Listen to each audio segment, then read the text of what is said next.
मूर्खता है, गलत है, स्टुपिडिटी इज दी वर्ची। मैंने 2016 में एक उपन्यास लिखा था नाकोहस। नाकोहस किसी जुबान में नहीं मिलेगा आपको क्योंकि मेरा गढ़ा हुआ शब्द। ये एक्रोनिम है, national commission of hurt sentiments. आप देखिए, मैं तो यहाँ जेएनयू में यहाँ इतना खतरा नहीं है, लेकिन कहीं भी आप बोलिए आपको कुछ पता लगता है कि कब किसका सेंटीमेंट हर्ट हो जाएगा। इस कदर कोमल है भावनाएं कि पता नहीं किस बात पर फिसल जाए कौन। तो लिखा मैंने novel national commission of hurt sentiments. वो नावल छपा 2015 के दिसंबर या 2016 की जनवरी में, और फरवरी में लोग मुझसे कह रहे थे 2016 में कि सर आप तो प्रॉफिटिक लिख गए, आपको कुछ भास हो गया था कि जेएनयू में क्या होने वाला। क्योंकि फरवरी 2016 में जो कुछ जेएनयू में हुआ उसकी कुछ झलक ना आपको उसमें मिलती है, फरवरी 2016 में जो कुछ हुआ। तो ये जो पॉलिटिक्स है सेंटीमेंट्स की, और उसमें without meaning any disrespect to the great disciplines of science and technology, मैं नाकोहस के कैरेक्टर का एक वाक्य कोट करना चाहता हूं। वो उसमें कहता है कि सुनो, इंटेलेक्चुअल बहुत हो गई, टेक्नोचुअल सबका बाप है, इंटेलेक्चुअल होना पाप है। तो असली समस्या ये है, जेएनयू पर अटैक इसलिए नहीं है कि उन्हें ये बिल्डिंग पसंद नहीं है या उन्हें यहां बैठे हुए चेहरे पसंद नहीं है।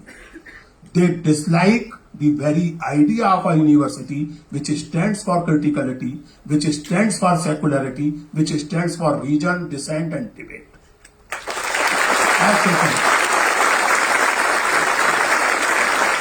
और इसलिए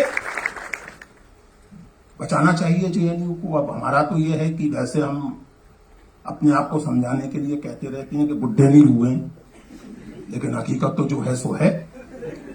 सो आगे आपको देखना है। हम 67 के हो गए, बहुत बेशर्मी से जिएंगे तो 10-12 साल और जिएंगे, बाकी आप जानिए। If you want to live in a world where stupidity is a virtue, you are most welcome. Otherwise fight for criticality, not just in this university but in society, in the world at large. शुक्रिया।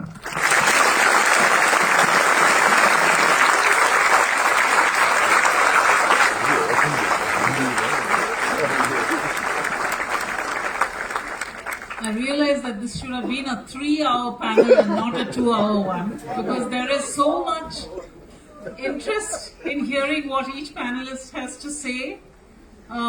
But we are a little limited on the time front.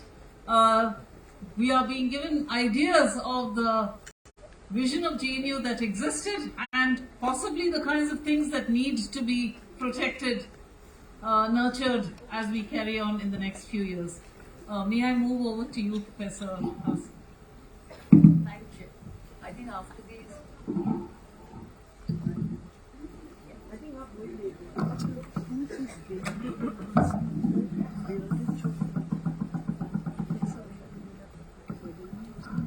Can you hear me?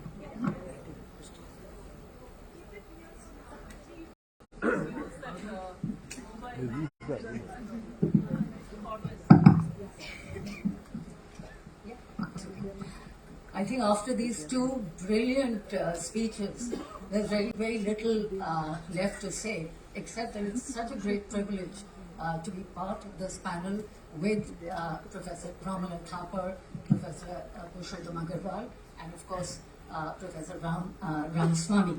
I'm indeed extremely grateful to the JNU TA for giving me the opportunity to be part of this extremely important program, The Mosaic. I think this is the most apposite title. This is the most apposite title for this fiesta on JNU, as JNU is a microcosm of India, and what an overwhelming response to Mosaic. And therefore, it's really wonderful to be here in the campus to be part of this program. Now, JNU is one of the best universities in India, possibly in the world, and certainly a leading university for the humanities and social sciences. It has had a remarkable combination of good faculty and bright students, all of you are here, and very bright students from diverse backgrounds.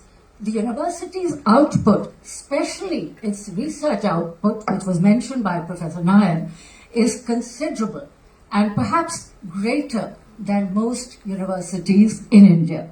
For all these reasons, I think it is important to reflect on why JNU, as a public university, was able to generate such a high level of intellectual heft and influence. More importantly, the history of institutions like JNU is crucial to understanding the history of higher education in India and the public university more generally. Now, among many factors that have contributed to this, there are three distinct features which we've had an opportunity to reflect on today. But nonetheless, the three distinct features of the structure and culture of teaching and learning stand out, and that enabled our university to rapidly emerge as a significant force in higher education. Number one, social diversity. Number two, democratic functioning. And three, critical thought. Not just thought, but critical thought, a point that I think Professor Agrawal very rightly emphasized through his comments. First, JNU was hospitable to the principle of diversity and inclusion.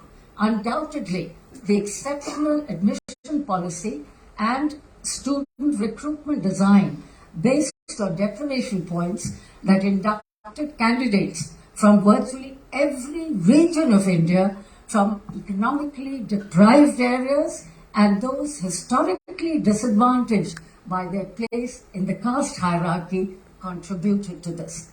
This is a very, very special characteristic of the university, because it isn't just regional, linguistic or gender diversity, but also, and I emphasize this, and again a point that has been made by rather eloquently by Professor Purushottam Agrawal. So it's not just it is not just regional, linguistic or gender diversity, but also the diversity of socio-economic backgrounds, and this is crucial. And the OBC reservations that were introduced in the university have added to this dimension and made it even more diverse. Second, the JNU was a pioneer with regard to democratic functioning. It was built as a self-regulating university with a high level of democratic participation of teachers and students. And I emphasize that teachers and students at every level, starting with the student faculty committee in every center, which seems to have fallen into disuse. What came out of this participative democratic structure was that consensus was built within the university community from center to the school and to the university. Democratic functioning, I must emphasize, was sustained by the tradition of responsible student politics. That was one of the striking features of this university, and a very unusually high level of participation of students in the conduct of the student union elections by a student-run election commission, which kept, and this is again important, which kept the election processes free of violence and money power, which has been the bane of student union elections in most universities, especially in North India. But we know, alas, that the university has changed in most respects. It has been centralized to the detriment of decentralized democratic processes.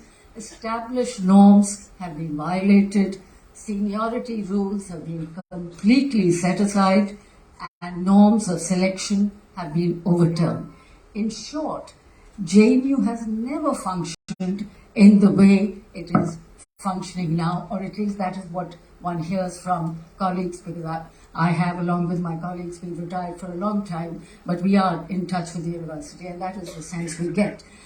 Third, and this is really the critical part, third, the democratic ethos of JNU fostered critical thinking and questioning, a point that Professor Romila Thapar made so very nicely, and not the pursuit of certain beliefs or dogmas as is commonly believed about JNU. Everyone in the university was not ideologically on the same page. There was a contestation and multiplicity of opinions and views. This meant a frequency of debate and discussion, both on matters academic and above all, the world we live in. And from these discussions emerged a critical understanding of history, society, economy, and polity. This understanding produced critiques that questioned the dominant ideologies of class, power, and nationalism, which exasperate regimes that insist on conformity and, above all, dubious knowledge and fake knowledge. The university conscious, and this is extremely important, and perhaps accounts for why we were such a unique institution. The university consciously decided not to be subject to the imperialist discourses in social sciences and abjured merely repeating whatever happens to be fashionable at the time in the metropolis, whether in history or economics or politics or other subjects.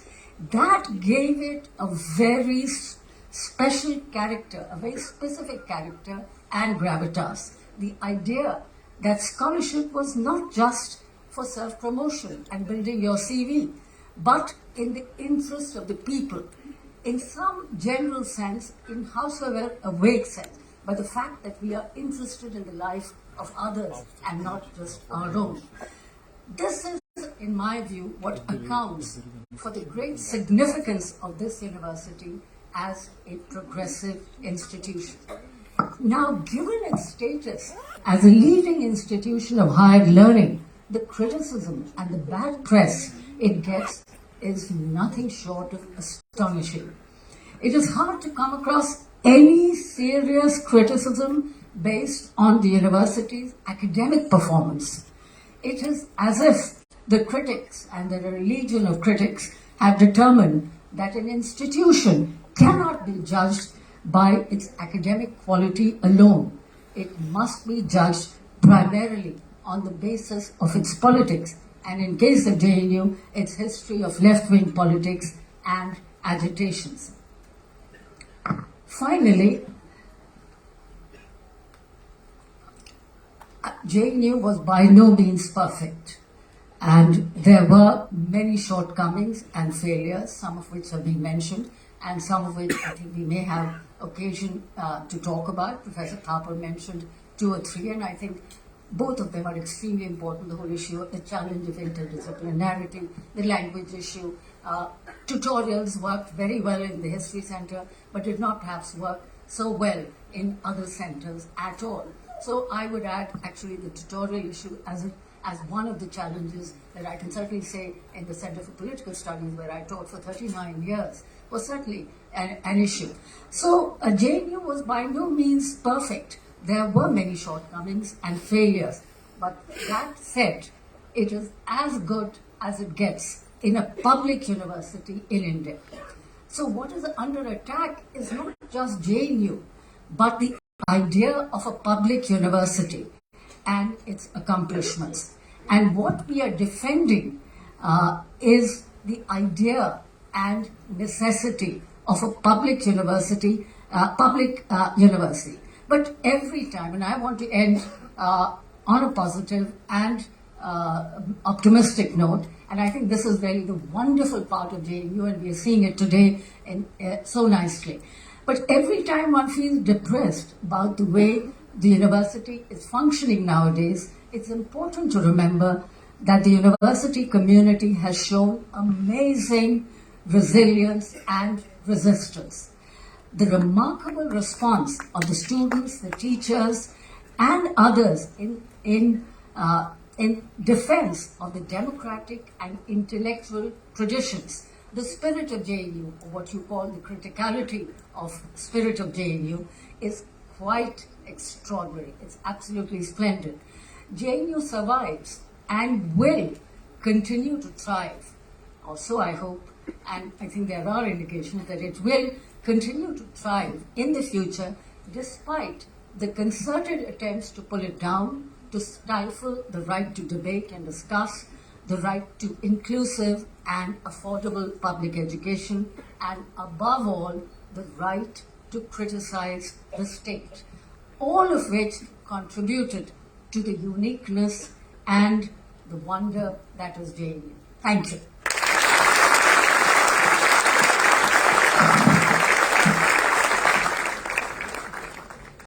Thank you very much once more for reiterating those visions of JNU and what was achieved and so on with such passion. We'll move in the interest of time very quickly to Professor Ramaswamy so that we just have some time for discussion.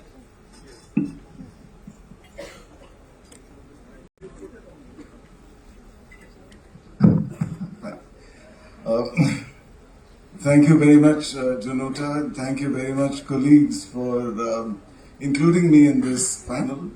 It is a daunting task to follow my colleagues from the social sciences, but perhaps it's just as well to remind all of us that JNU also has many science schools. And I taught at JNU for 32 years, and I do not believe that I have ever seen a hall as full as this for any science talk.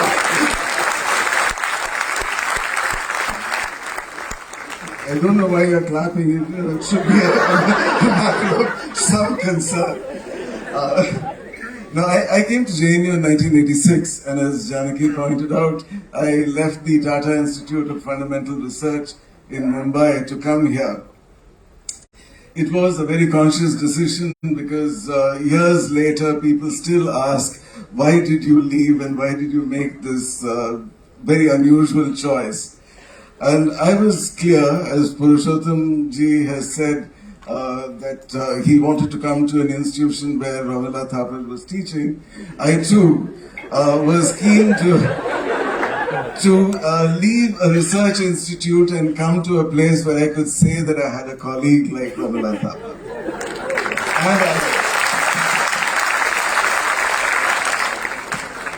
What was nice about JNU, and I came here during the time of P.N. Srivastava, which is after the events of 1983, the JNU was keen to do things in very different ways.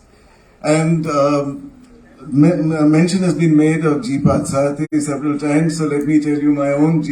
Patsati anecdote.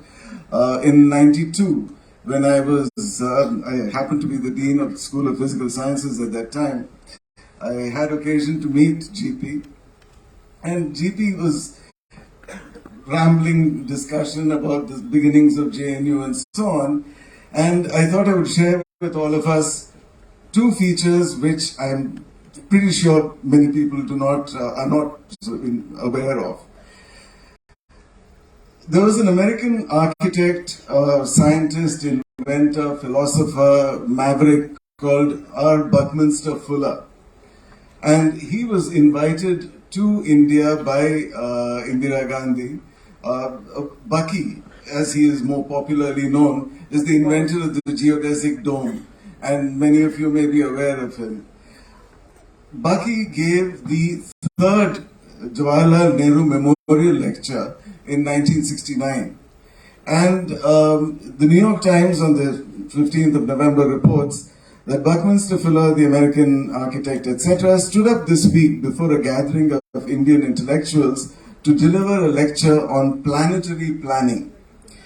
Mr. Fuller denounced society's perverse fixation on specialization. The more specialized society becomes, he says, the less attention does it pay to the discoveries of the mind. He met our first Vice Chancellor, G. Patsati, and this GP told me, anecdotal of course, and he made a very deep impression on him, and some of these have gone on to form what we see here today. One of the things that GP told me about Bucky was that he had brought him to this campus, which at that time was a wilderness, and asked him how to develop it, because this man was talking about planetary planning in 1969. And Baki told him, leave it wild. Do not make it the manicured South Delhi, the Central Delhi, manicured Bista of Lutyens Delhi. So Baki is the one who saved us from being Lutyens style. The other thing, of course, was the plea that he made at the Nehru Memorial Lecture, which was a plea for generalization.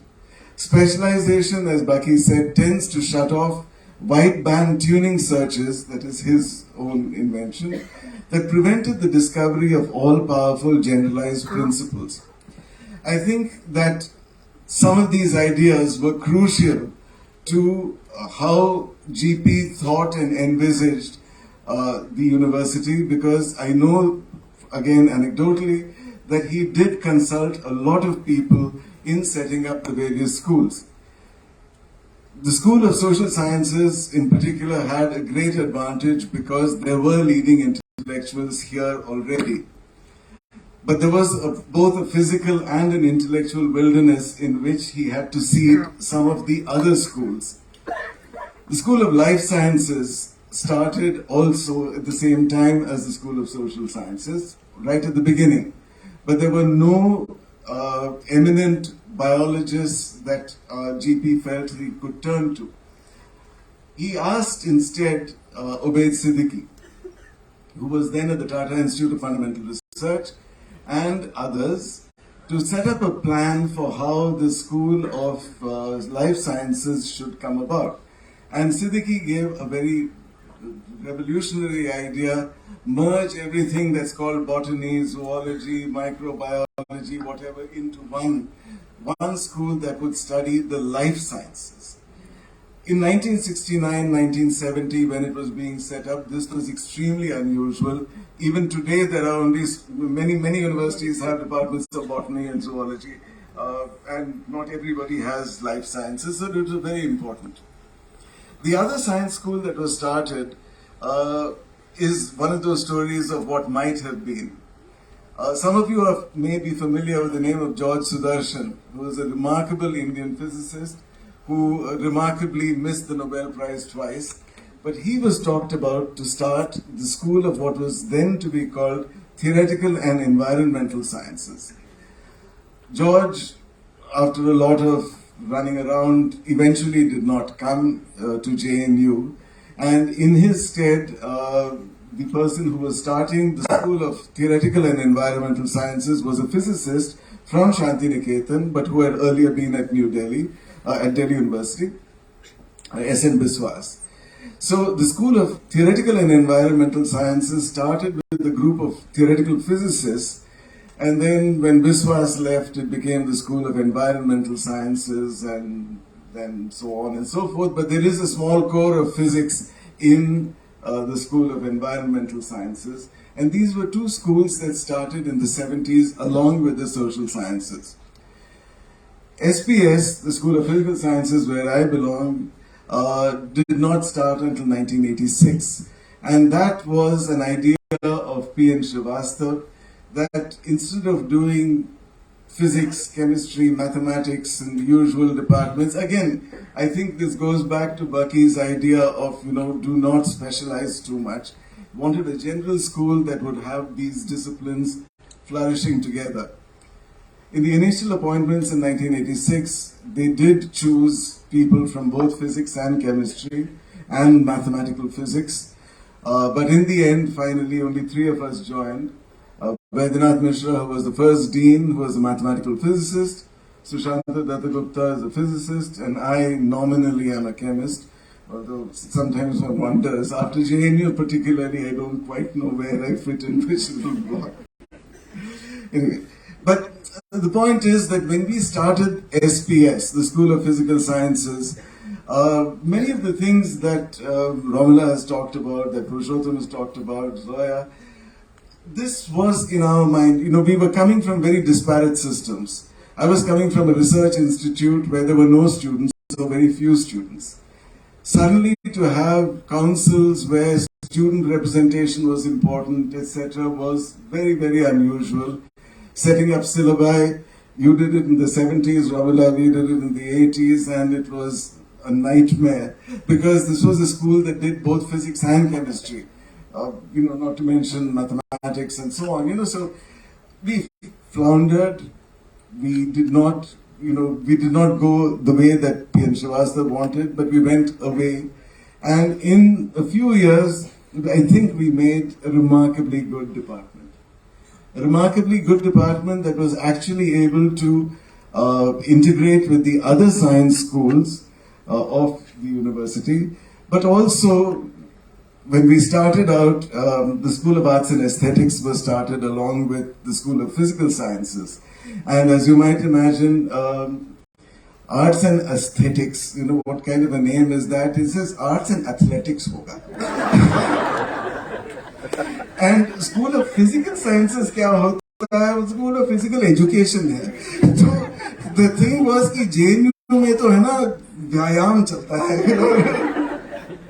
So, but anyway, that was the early Arts and Aesthetics, phase 1. Phase 2 came on later.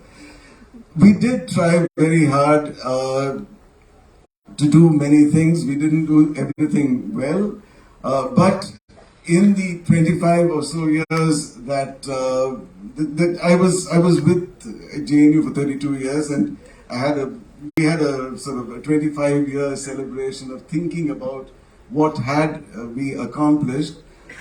Some of the things that I think we did well was that at least in the initial years, we admitted students who had passed our exam. It didn't matter whether they were chemists or physicists or engineers or what have you. You wrote the entrance exam, you came in, you were in the School of Physical Sciences. So that was, I think, a very important thing because that allowed a lot of people, we talked about diversity of gender, region, caste, but also disciplinary diversity. You allowed people to change their minds. And, having a mind is a wonderful thing, but also the ability to change it, that is extremely important. So we did allow for that kind of lateral movement. I collaborated very intensely with colleagues in other schools, with life sciences, and as an outgrowth of that was some work that we did in the area of bioinformatics that eventually led to the starting of the School of what's now called the School of Computational and Integrative Sciences. Because in 2001, Ashish Datta, who was the Vice Chancellor at that time, started the School of Information Technology. It was a badly named school, but we were able to correct it many years later to SCINS. But that was a need. Again, we needed a place where data and computer science in information technology could all come together, and it was really founded on computational biology. So this was at least some of the origins of some of the science schools. There's enough optimism, pessimism, etc., etc. What I feel that we should do also at a time like this, when Mosaic takes a view of the past, and you can see that there's enough of the spirit of JNU that is left. It is not that it has been vanquished completely, but it is in danger. And it is in danger both from extreme right. That, I think, needs for people to really think about, because we are not doing everything right. A university which, after 50 years of existence and in a country with such glaring need, is only 8,000 students strong on a campus that is 1,000 acres, give or take. It is inclusive in whom it admits, but it does not include everybody who needs education and needs to be admitted. So I really feel that we do. If I were to sing the single point which I feel is that we have not grown. We have widened our arms and all that, but we have not grown as much as we should. 50 years in the life of a university which has been given so much public land and so much public trust, at least until the last 8 years or so. It is something that we need to hold on to, and I hope that in the future, the law of large numbers will pay some dividends to all of us. Thank you.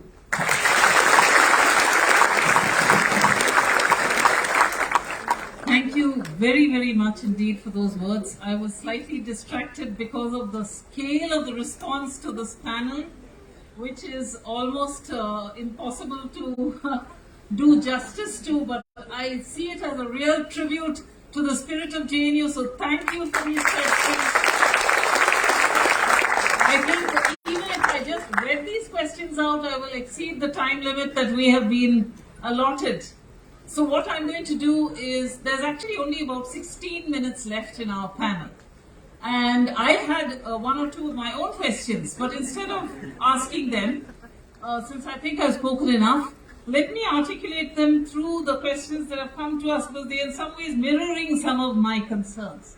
So let me start with the first one, which I believe is actually quite important, if I can find it. And you will please excuse me if I reframe some of your questions in the interest of time, and also in the interest of collating some of the questions that are expressing similar concerns and anxieties. They have one of these questions addressed to Miss Romila Thapar is, to what extent is it valid that the ghosts of Lord Dalhousie left India on 15th August 1947, but that of Lord Macaulay continues to stay, and why is it so? And I think this was going to be anyway my question, but any of you can answer it. I don't want Professor Thapar to feel pressed to answer this question alone. On the role of language, and we do know that English has played the role of being a peacekeeping force up to now, and we are seeing the challenge to English in many spheres of our lives. But if we come back to the point at which Professor Ramaswamy ended, which was we didn't do everything right, and one of these is, of course, that we made many gestures towards the idea of translation and so on, but that didn't really happen in this context. What is your sense of what is possible to, I know that you have outlined yourself the necessity of bilingualism, but that's not going to solve the problem in a university which is bringing students together from many different parts of the country. What is your answer to the hegemony of English, as it were, in the realm of higher education? Is there any sort of way out of it that is not a simple political? I think that's been voiced by several students here, so I will just sum that up. And yeah, it can be you or it can be anyone at all, but if you, since it was addressed to you. I would begin by saying that the trouble with ghosts is that you can never get rid of them. They're always there. But I think you can choose which ones you want to talk to and which ones you don't.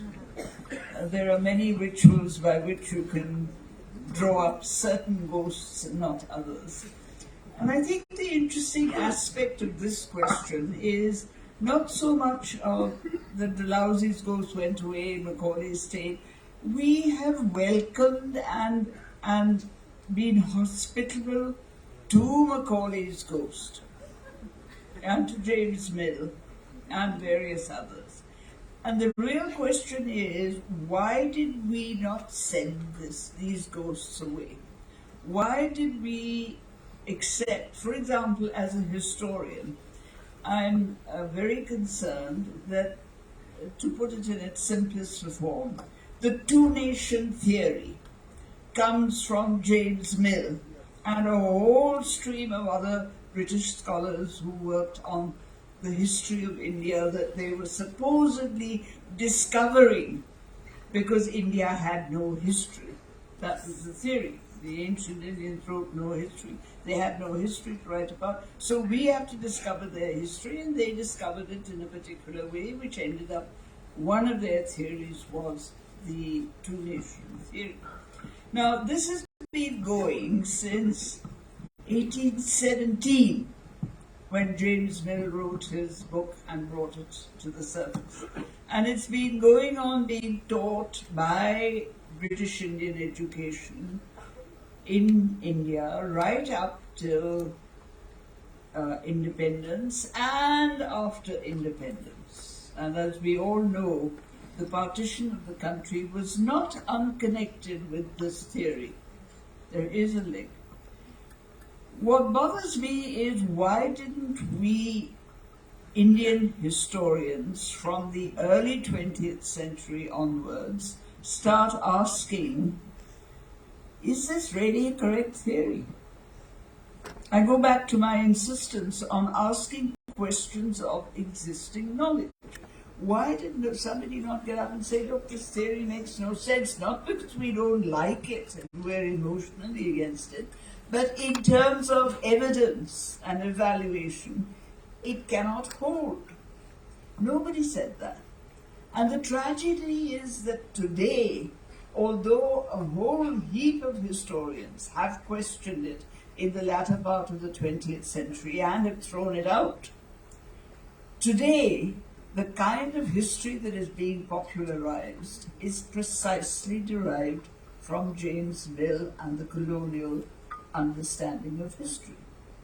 Why can't we get rid of that colonial understanding of history and say, now we're going to question what actually happened and look at the evidence? This is a much bigger question than, JNU and history and all of that. It's a question of an attitude of mind, it's a question of a way of thinking, and it is a question of the basic imprint which colonial scholarship has made on India, which we are reviving in disguised forms and really not questioning in the way it should be questioned. It's not enough to say, oh, this is what the British taught and therefore we get rid of it. हमारी भी history थी, हम भी करेंगे जो हमको सिखाया गया था, हमारे पूर्वजों ने वो That is not the answer. The answer is that on the basis of the modern technologies and knowledge systems that we are otherwise appropriating in terms of the way we live and the material culture that we've adopted, the Wawa, people going off to the planet and to the moon and this, that and the other side of that story is you use that knowledge of questioning to question theories about society and history and everything else, just to be certain that those theories are not garbage. And this is a very important issue, a very important question that we have to ask ourselves.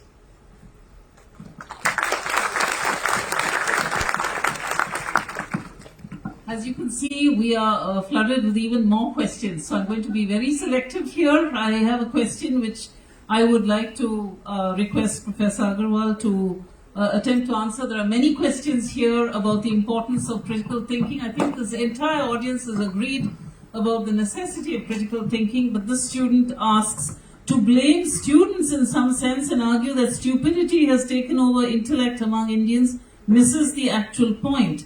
Structures are constructed by the current dispensation, which incentivizes such linear modes of thinking. So do you not, or do you all not agree that it is these structures which need to be dismantled rather than critiquing students for losing critical thinking? I never blamed students. Please be careful in what you listen. I said categorically, referring to my article published in The Wire, that stupidity is never a spontaneous process in any society. It is deliberately created by and as part of a certain kind of political project. So you students are not running that project. So that project is being run by certain forces. They are creating that situation in which stupidity is becoming a virtue and criticality is becoming a vice. So I am not blaming you. But at the same time, please listen carefully. And don't be in a hurry to respond. ये जो social media का जमाना है ना, 15 second की attention frame, कम से कम university में रहने वाले लोगों को उससे बाहर निकलना चाहिए.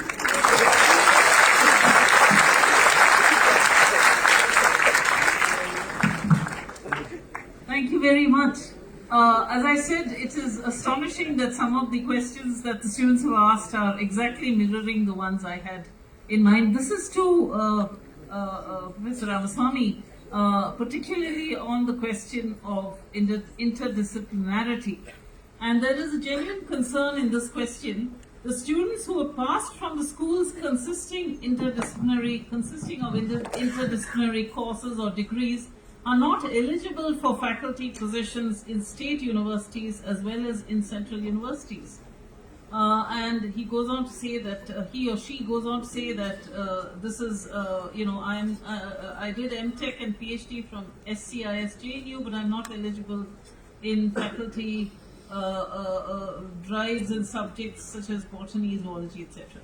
But would you like to comment on the I know that we have a robust interdisciplinarity within certain kinds of centers like women's studies and Center for Law and Governance and so on. But would you like to comment on the gulf between the sciences and the social sciences and whether that was in fact at all? Well, I mean, and if so, whether this practical question since I know the student in question, I think. See, the thing is that we do realize that we work within the larger system of India. But just to tell you that it is not a real problem, many of our SPS graduates in particular who have come from backgrounds in physics have gone on to have jobs, from chemistry have gone on to have jobs in physics departments. Today, like the social sciences, SPS graduates are in virtually every IIT, every ISER, every NIT. You go across the country, you'll find people from JNU staffing these places, and a whole lot of central universities as well.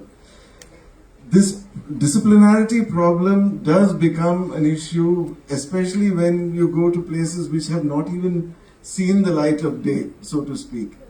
So, I mean, it is a question of time. But I don't think that we should give up the idea of cross-disciplinarity or generalization. Just to go back to what Baki is deemed to have said, this idea of making people who are not just narrow specialists, I think that is one of the great advantages of JNU. It has always, in the sciences as well, people have learned to ask big questions, people have learned to ask important questions and also to do things that are relevant, which is why you find so many of our graduates all across the country. Once more, thank you for taking the time to answer these questions with such patience. There are just marvelous questions and I'm spoiled for choice here, so those whose questions do not get addressed, you will have to forgive me. I would like to ask Professor Hasan whether she would like to answer this question regarding two aspects of the setting up of JNU. One of these questions has to do with the fact, why was JNU, the ethos of JNU, not repeated elsewhere? Why is it such a particular, I'm sorry? Well, let me just finish. What is the second one? And the second one has to do with the panel has spoken on student recruitment and how it is clearly tied to democratization of higher education. My question is on teachers and specifically on teacher recruitment. How is it connected to the present academic job market? And maybe you could say a word or two about what the record of JNU has been on that front. On the first one, why there are not more JNUs, I think there was an attempt, for example, the Central University in Hyderabad is a very good example of that. And there were several other such central universities which were set up after JNU and which were really modeled on JNU.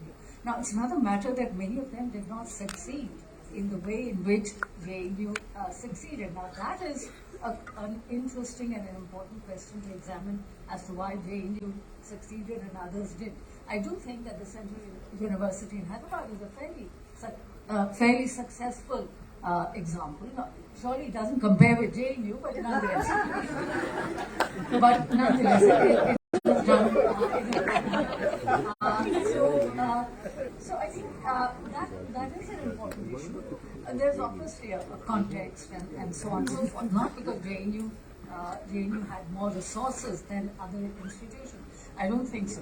I think it had a lot to do with some of the issues that we have talked about, which is, and I do think, and pardon me, Ram, for saying this, I do think the very fact that JNU emphasized social sciences and humanities, I think that contributed in a large measure, and not just social sciences, humanities. I think the School of Languages was very, very significant.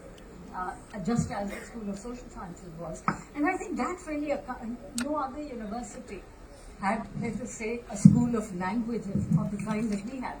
Now, there is there is in Hyderabad a center for Indian languages, but here it was part of the university.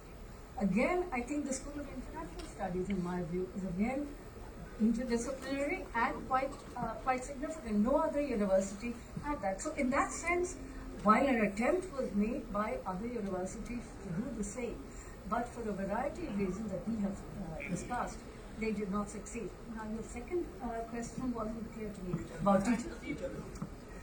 Which is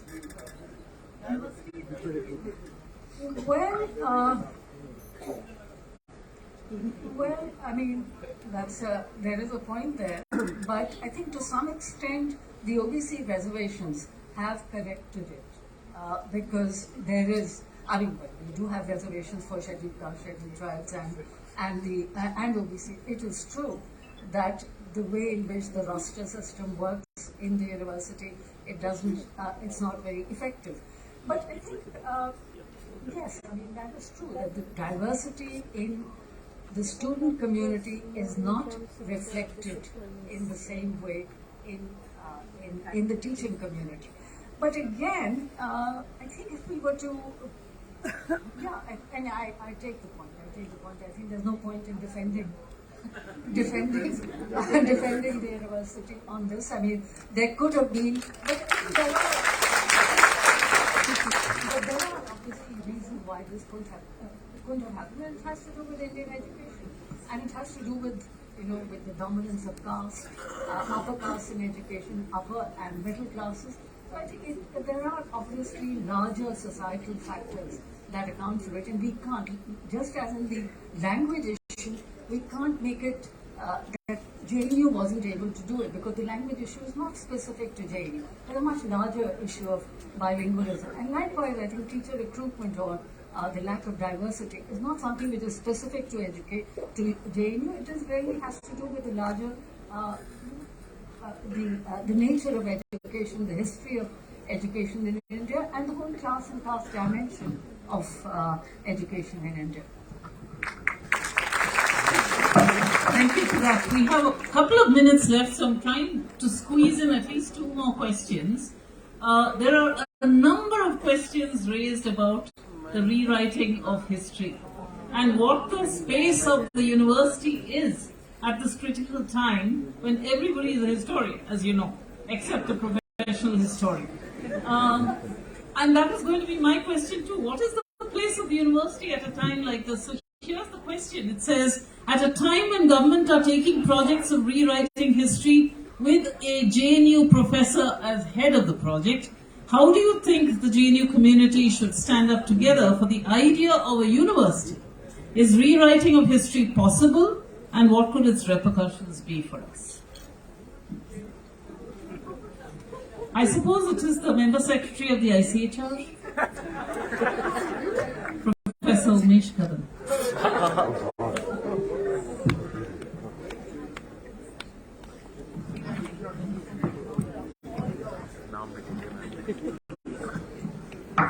Yeah, I'm sorry, this is the kind of question where I would like to spend 1 hour this evening just going on talking about it. I have 1 minute, I guess. All right. Look, history is always being rewritten. There is no such thing as such and such a thing happened and this and that, period, and that is the end of the story, because there are always new sources that come up which make you look at the story again. For example, we are facing a very interesting situation today with the whole discussion about what used to be called the Aryan question. It started off with you knew Sanskrit very well, you knew Vedic Sanskrit very well, and you were the authority on the Vedic sources. Okay, fine. That went on for a long period. Then in the 19th century, then in the early 20th century, suddenly they produced the Harappan civilization. What do we do with that vis-a-vis the Vedic texts? Obviously, the Harappan civilization is much earlier. Therefore, all the theories about the origins of Indian civilization in the Vedic period and so on were questioned, because you now had evidence that went back earlier, which is why there are some people desperately trying to prove that the Harappans also were Aryans. Okay, that was archaeology that came in. You had to be a good technical archaeologist if you were going to use archaeological material, archaeological evidence for the Vedic period. That went on quite happily. In the middle of the 20th century, the specialists in linguistics came in and started looking at Vedic Sanskrit as expressed in the Rig Veda and some of the texts of a slightly later period, and argued that there were elements of Dravidian in Indo-Aryan. This is a very serious intervention which specialists in linguistics made.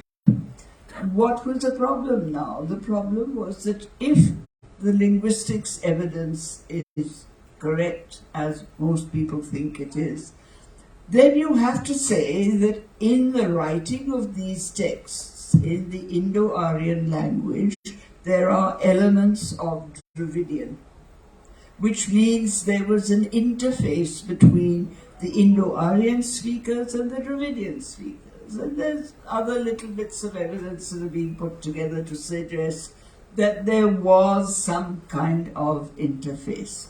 All right, that's one direction.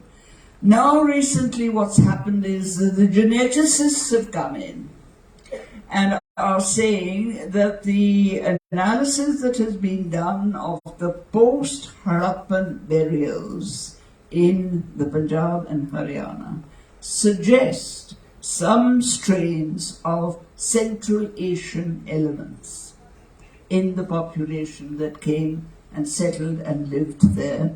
And the date that they give to these elements is the same date that the Sanskritists gave to the rise of Aryan culture.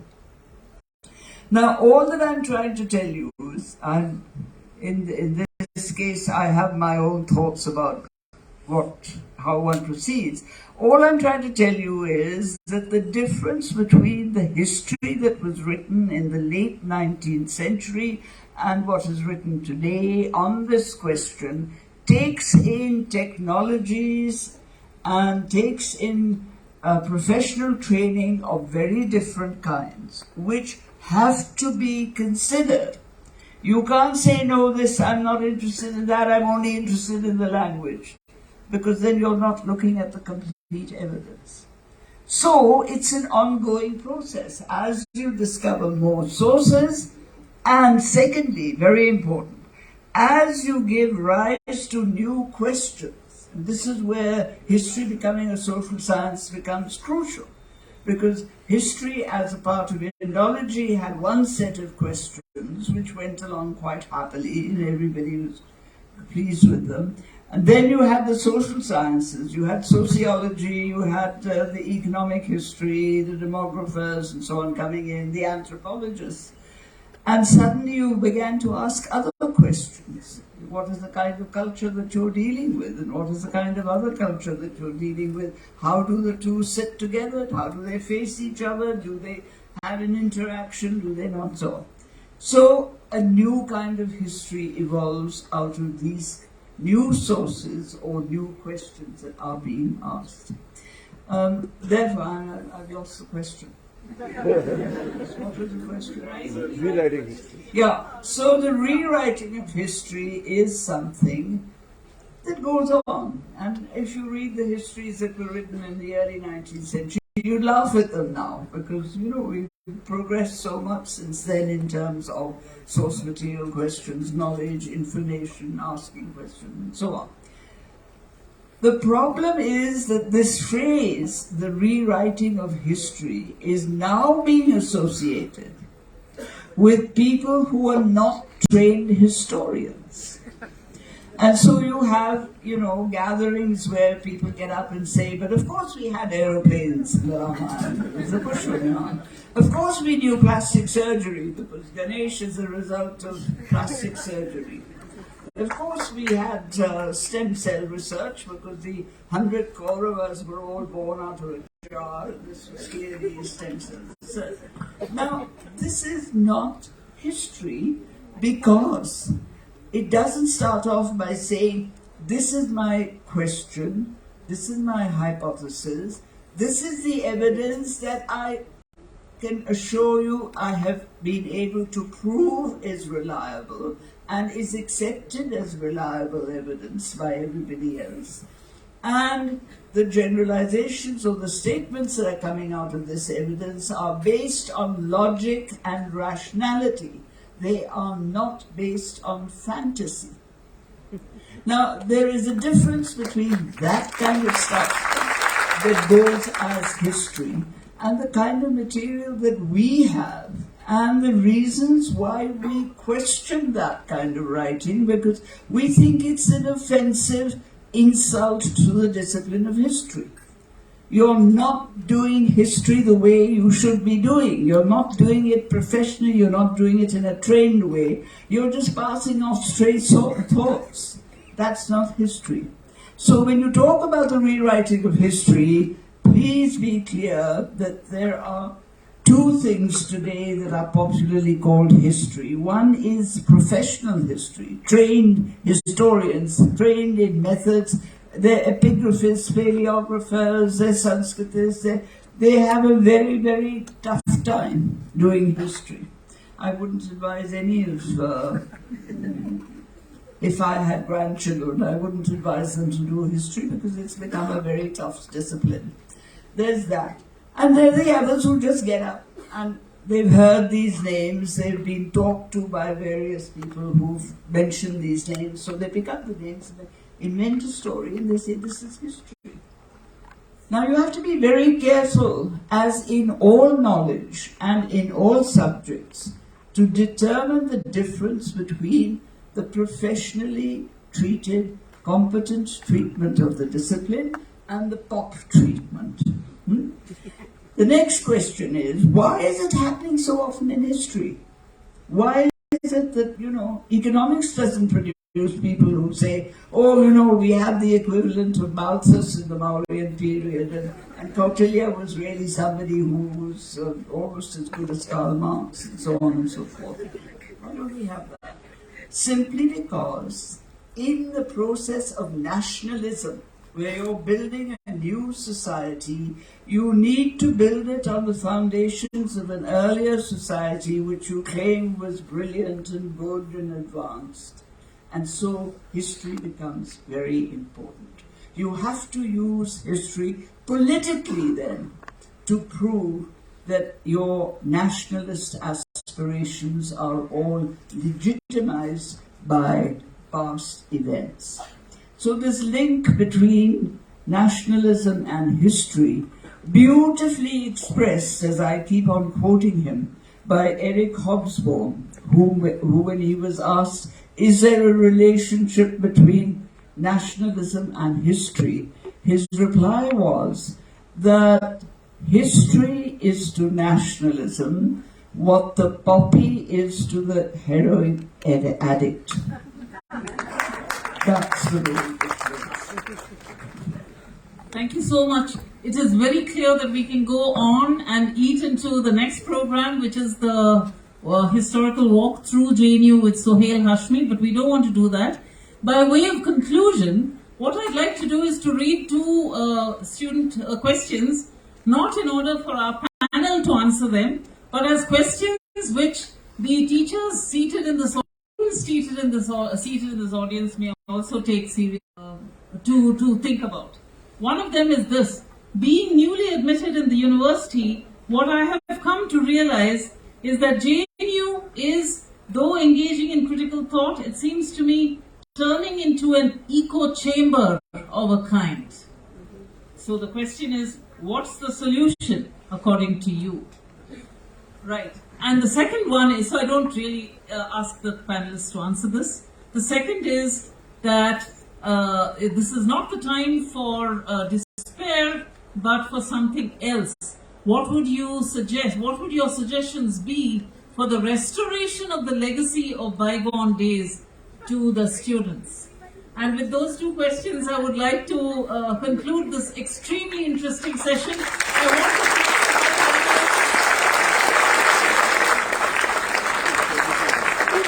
would like to thank my panelists for the patience in which they have answered these questions.